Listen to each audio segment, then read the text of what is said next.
Hey guys, Moshe the Electric Israeli, and the deck today is such a beautiful day. Shame to be in the car, nice to be outside. So gonna make this video for you. Thank you for joining my channel. If you're new, please subscribe and help me change the world one electric car at a time. Thank you to all of my supporters and my patrons and those who order their Tesla using my link. And today we're going to talk about the Tesla Model Y, which is going to come maybe probably in end of next year, 2020. And the question is, should have Tesla started with the Model Y? So the idea was, create the Roadster, use the money, create the Model S, use that money, create the Model X, use that money, and then go to the Model 3. But why not the Model Y? Why not the Model Y? Because the Model Y would be a small SUV crossover, which is the most popular segment in all of cars in America. That and of course trucks, pickup trucks. So why not go for that one when you know that one is so incredibly popular? And it was very revealing to hear Elon Musk when he talked in the reveal of the Model Y, of how complicated was the manufacturing of Tesla Model 3, which is a small sedan. It's a very small sedan, and how almost it brought down the company, literally ran out of cash within a couple of weeks.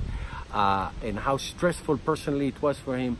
And he said that it's like 10,000 more difficult than creating a prototype of a car, or even launching a rocket to orbit.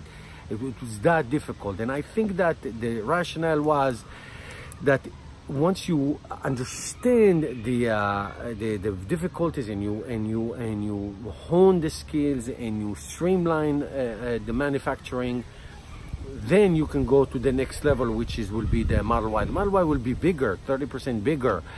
Just for example, the space for the Model 3, the cargo space is 15 cubic feet as opposed to 66 cubic feet in the Model Y, which is be taller and wider, and it's going to have a hatch and a lift gate and all that stuff. So that's going to be by far more easier to do now that you know how to manufacture. And also the brilliance of the Model Y, which I thought was the greatest idea, is that it is 75% based on the Model 3. So you can really duplicate, just make it bigger, duplicate the same idea and scale it. Elon Musk said that Model Y will probably sell more than Model 3, Model S, Model X combined. And I believe that. So that's why probably it was, in the long run, better idea to start with the Model 3 production, which is also a very successful car in terms of sales. It tops all luxury cars in that niche. So that the concept is proven 10 times over. So that's not the issue. But now we can appreciate and understand how and why the Model 3 came before the Model Y, and even though it makes tremendous sense to go the other way around. Remember, Tesla never manufactured anything until they got into the big, huge manufacturing with the Model 3. Model S, Model X, of course, sold a lot, but it's a very, very small slice of the auto industry. All right, guys, let me know your thoughts below. Thank you for watching. See you tomorrow.